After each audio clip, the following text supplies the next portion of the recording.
guys, welcome back. We got a acquisition of sorts here today. Wheeled and dealed a Volkswagen Jetta TDI.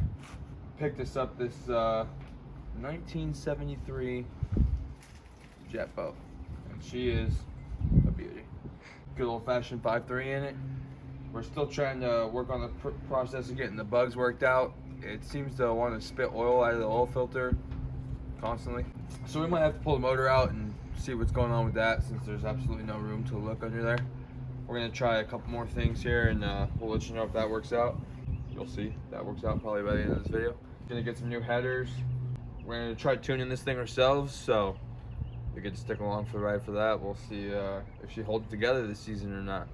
2 months before we're gonna be in Havasu. So that means we gotta get at least one test run in before that.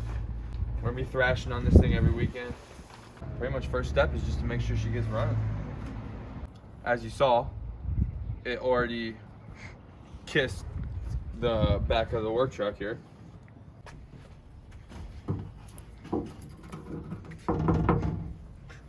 You'll have that happen to you on these bigger jobs here.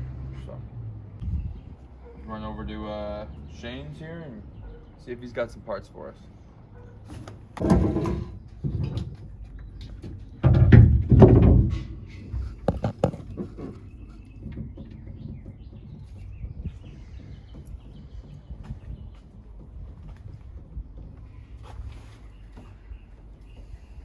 Now we're heading over to Shane's. He's one of our buddies. He's got a lot of spare LS parts laying around his house. We're gonna go scavenge and see what we can't find and see if we can't fix our newest pile.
Got our unit right there.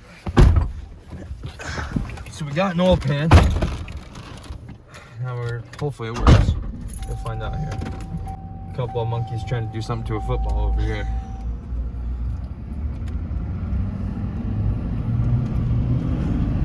Yeah, hopefully the adapter in that thing works. If not, we might have to take the oil pan off and switch the whole oil pan over, which means we have to pull the engine out. Which is gonna be a case of the might as wells, because we're gonna pull the engine out, do the cam, valve springs, all that kind of fun stuff. So might be worth it in the long run. We really need to pull the engine out anyway, but we want to at least try and hear it run first before we pull it out. So we got to pedal a new accelerator pedal from the junkyard. We're gonna hook that thing up and see if that works too. It's either that or the security system is still on the computer, and obviously since there's no key and it's not in the car, I think someone's trying to steal it. She looks like she could use a charge, but got a sweet fucking time out there, dude. Nice acquisition in the middle of the road there, huh? Yeah. Can't leave those laying in the road. Yeah. I put that fucking thing on here. Yeah. You got going on here. See if it'll thread in. Got some fucking This is What is that? what's going on. Oh. Alright, I'll get some tools.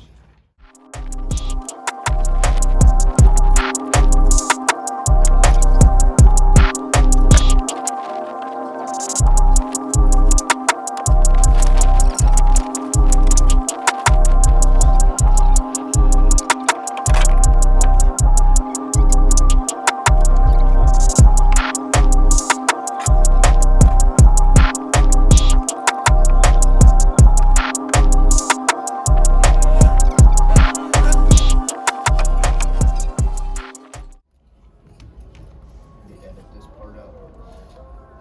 Don't worry, guys. This isn't permanent. This is just to see if she runs. I know.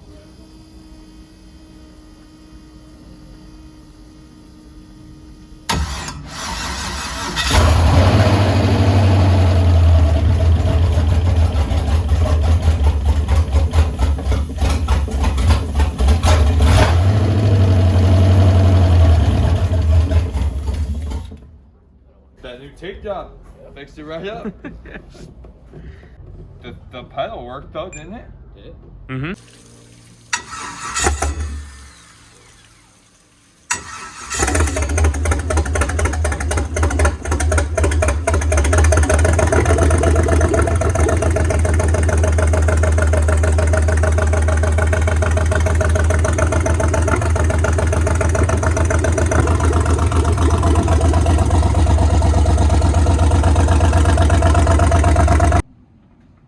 Both APP sensor signal voltages are low at rest and increases the pedal is applied. Is there still power, or did you pull the ignition? I pulled the ignition. Hook it back up and check that scan tool for something. What's the code it's giving? Roar 1125. Roar 1516. Much later. Oh, that's not. Go to the actual eyelet. Oh yeah. That's good. It doesn't say which low ref it is. You gotta be fucking kidding.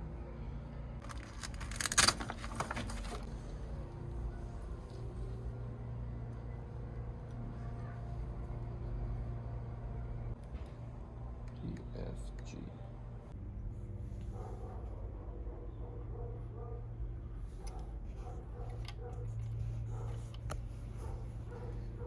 I'll be down there. Alright, we'll see you shortly. Alright, thanks. Bye. So after about, I would say the better part of 2 hours, rattling our brains, I think the APP sensor, the sensor on the pedal, is bad. Even though we got one from a junkyard, I usually don't like to trust stuff from a junkyard. Everything else is working as designed. All the voltages are right. It's switching, the computer's seeing it switch, but as soon as you plug it into that sensor, it reads 5 volts and then it doesn't move. And it's supposed to go from 0 to 5 volts. So, yeah. So we're gonna run to O'Reilly's right now, grab the sensor. For 50 bucks, it's worth a shot. But we're running late now. This guy thinks it's more important than the rest of us.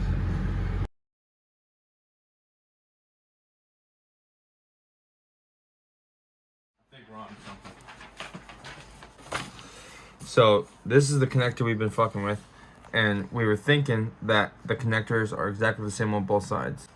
Say this 5 volt low ref, for example, would go from G on one side of the connector to G on the other side of the connector. Well, these two low refs right here, D and E, you would think it'd shoot straight across, but if you come over here to this wiring schematic, right here, low reference E shoots across to the TAC control module to terminal J. So we're gonna have to go do some testing and see if that's actually factual. If that's not factual, we'll unpin the connector, put it on terminal J, and just hope to God it works. Or burn the boat to the ground. One of the two. Wait. A, B, C, D, E, F. What comes after F? G. Yeah. H. J, K? I. H-I-J-K. This one says H through K isn't used. Yeah. So we're gonna go give it a check. Because if those terminals are switched, that could be our problem.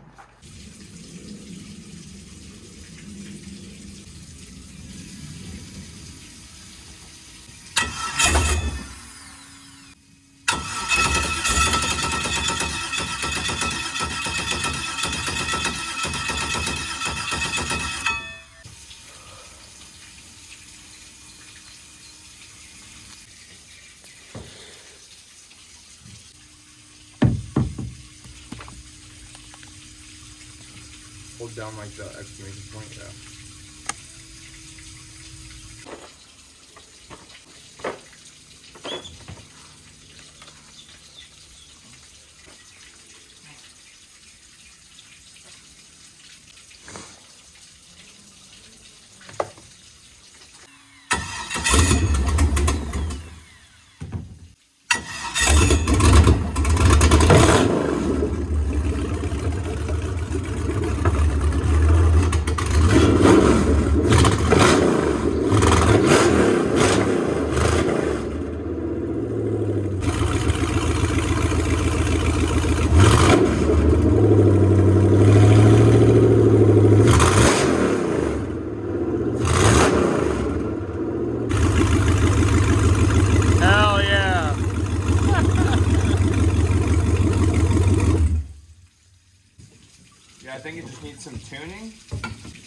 I don't know if you can see in the video, but it was blowing hella black smoke, which means it's running too rich.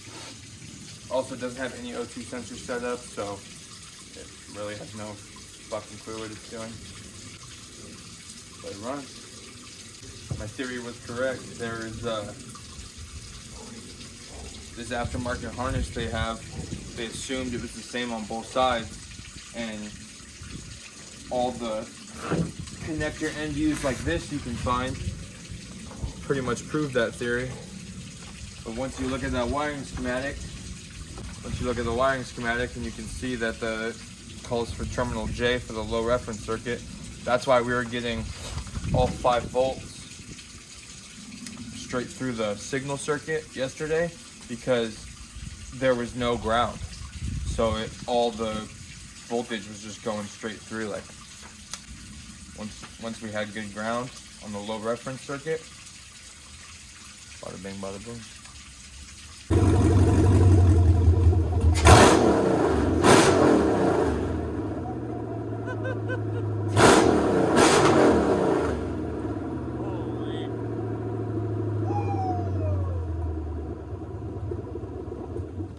So it's pretty much a wrap for this weekend. Kick back the rest of the day, and after we're done cleaning up here, got another work week ahead of us. Do some cool stuff, got a couple things lined up, and then obviously these haphazard fuel lines got to go on this thing. We're gonna get 90-degree fittings for here and run this all nice and smooth under there. Actually make battery cables, because right now we just have jumper cables hooked to the block on the ground side as our ground.